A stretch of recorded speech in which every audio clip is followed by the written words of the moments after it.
Now, before I talk about SmackDown and the John Cena tournament, I hope you guys had a good Thanksgiving. Hope you guys spent some time with family, had some time to, enjoy life, right? But we get a SmackDown that was complete trash, okay? Now, it was pre-taped, so I didn't have high expectations, and I didn't watch the full show. I watched clips of it, right? Just to see what would happen in this tournament.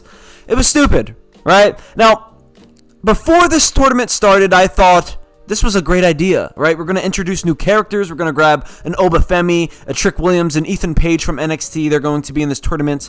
But instead, we get a bunch of jobbers in this tournament, right? We get Penta, Finn Balor, Dolph Ziggler, who returned. And yes, I love Dolph Ziggler, right? He was my childhood, right? But he's a jobber, right? And he's never coming back. Maybe he's coming back, I don't know. But he lost the match. He's not going to return, okay? Solo Sikoa. I mean, they've been pushing Solo Sikoa for years now. I guess he's a top guy, right? We had Carmelo Hayes, who we knew he wasn't going to win any matches, which, he won one. He ended up beating Bronson Reed, which was a cool win, but it was a count-out, right? I don't think Carmelo Hayes has ever won a major match without it being a count-out. I don't think he's pinned any top guy or any mediocre guy. So, yeah, besides Andrade, and Andrade is no longer in the WWE. So, yeah. I love Carmelo Hayes. I think he's a great in-ring performer. On the mic, he's better than most of these other guys. But, they haven't really gave him many storylines to succeed. Then the other mystery opponent, Zack Ryder, another jobber. Right? And yes, he came back. It's cool to see him back. But it's like they come here and they lose a match and then they're done. There's no point. There's no story. There's nothing to it. I just think it's lazy, right? They just want a cheap pop for the fans to go crazy. And we had LA Knight versus a Zack Ryder, and at this time, LA Knight needed a win, right? And LA Knight and Zack Ryder were almost identical. Like, they honestly look very similar. But yeah, man, there wasn't no big names. There was no big stories in this tournament. Like, when you have a big tournament like this to retire John Cena, there should be many storylines between these different matches, right? Like, Carmelo Hayes should have had a storyline where he wanted, because they're both from Boston, right? Carmelo Hayes is from Boston. John Cena's from Boston. Have that be a storyline on why Carmelo Hayes wants to retire John Cena. But no, we don't hear any of that. Talk about when Zack Ryder returned, maybe him having or WWE showing a cinematic story of the past with Zack Ryder and John Cena. Then that would I don't know, be more emotional, right? Or something. There's just no effort. There's a lack of effort. I'm pretty sure I talked about this in one of my older videos. The tournament, I was actually excited for this because this is actually something new. This is something that could be great. But again, WWE they lack the effort and just consistency. Like, one week they may have a good show, but the next week is going to be trash. They don't know how to continuously write stories that are interesting, right? They just have these basic stories that really have no context, right? They base a story around a match. They don't base the match around the story, and that's really the problem. We have to write the story first. The story should come first, and then the matches. The matches shouldn't be the primary thing, because if the matches were primary, then we would just watch UFC. We would watch boxing. We would watch Olympic wrestling, right? We're not here to watch just wrestling. We're here to watch the storytelling. And that's what we seem to forget. And a lot of these fans are saying, there's no problem with Triple H era. Well, you guys just like to complain. No, we're complaining because the stories are not up to par. The stories are not entertaining. And if the stories aren't entertaining for people like me, for people who enjoy storytelling, it's going to be hard for them to watch WWE. Right? There may be one good storyline, like when the Bloodline was, the biggest thing. That was it. That was really it. It was just the Bloodline, and what other stories were there? Right? That was 15 minutes of a 2-hour show, or even a 3-hour show. Now let's look at the final four of this tournament, right? It's so repetitive that I don't even know who I want to win between Gunther and Solo Sikoa, because Solo Sikoa and John Cena, they already had their matches. Right, like last year, remember Solo Sikoa beat John Cena? He did like 5 spikes, pinned him. Right? Gunther winning. Okay. I don't really understand why Gunther needs this match against John Cena. But okay, Gunther's probably going to beat Solo Sikoa here. He's going to be moving on to the final. Okay? Then we have Jey Uso versus LA Knight. Now, from my memory, I'm pretty sure Jey Uso recently beat LA Knight in some other type of tournament or something pretty recent. I don't know if it was a tournament. It was something they did a couple weeks ago. LA Knight has not been able to beat Jey Uso in a while. I have a feeling Jey Uso's still going to win, but that would make no sense. But it probably will happen.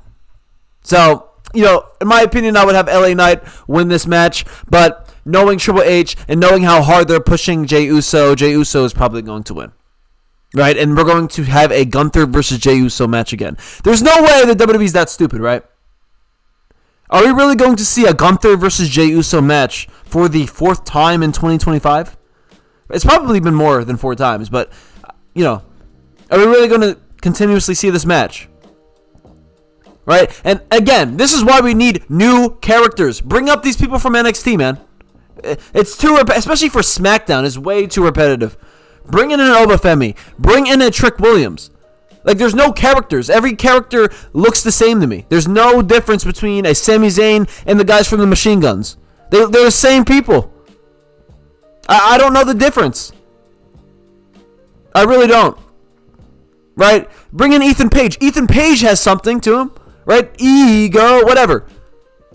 He has something to him. He has his character. And NXT is doing something with Chelsea Green right now. Or he was. I don't know. That was the last time I saw NXT. But we need something different. We need something new. I'm tired of seeing the same matches. Right? We recently saw this match. LA Knight versus Jey Uso. We saw this a couple weeks ago. Why do I want to watch it again? Right? Gunther versus Jey Uso. I saw this at WrestleMania. I saw this before WrestleMania. I don't want to see it again. And guys, quick question. Why can't Rusev beat Jey Uso? Like, why can't he? I just don't understand why it's so hard for a guy like Rusev to defeat someone like Jey Uso. Rusev is what? Twice the size of Jey Uso? He's obviously stronger than Jey Uso. He's honestly more athletic than Jey Uso. So if you're bigger, stronger, and more athletic, how do you lose?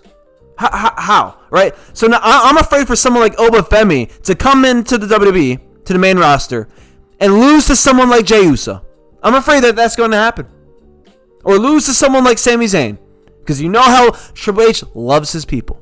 He loves his people. He loves Jey Uso. He loves Sami Zayn.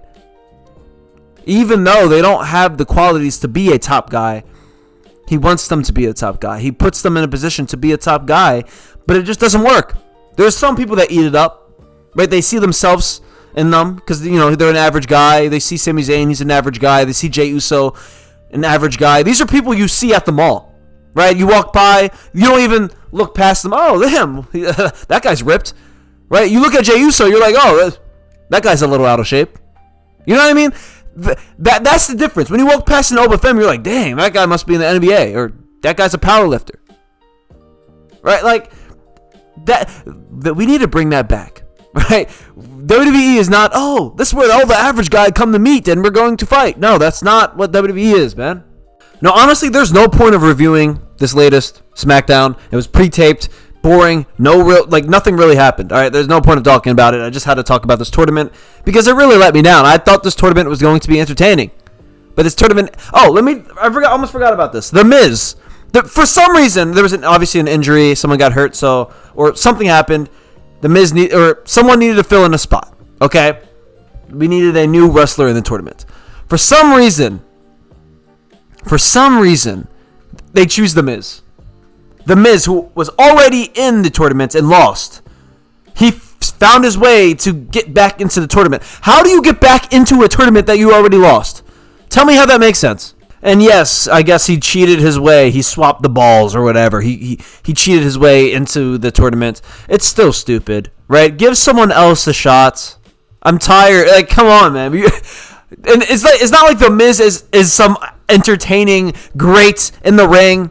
Right, it's not like The Miz is out there telling a story or cutting a promo. If that was the case, then I would be all ears. I would be entertained. I would want that. But it's just for a match, for him to lose against LA Knight. Honestly, they should have just gave R-Truth the match. R-Truth every single week has been talking about his balls, and Nick Aldis is touching his balls or holding his balls. Like, what are we doing? I mean, yeah, at first it was funny, right? But when you do this every week, like, it's really just cringy. It's just, oh my goodness. They brought R-Truth back just to do this. I mean, whatever. Yes, he's funny, but like every week, the same joke, it gets boring, okay? But yeah, man, that's going to be it for this video. Drop a like, subscribe to the channel, and I catch you guys on the next one. Peace out.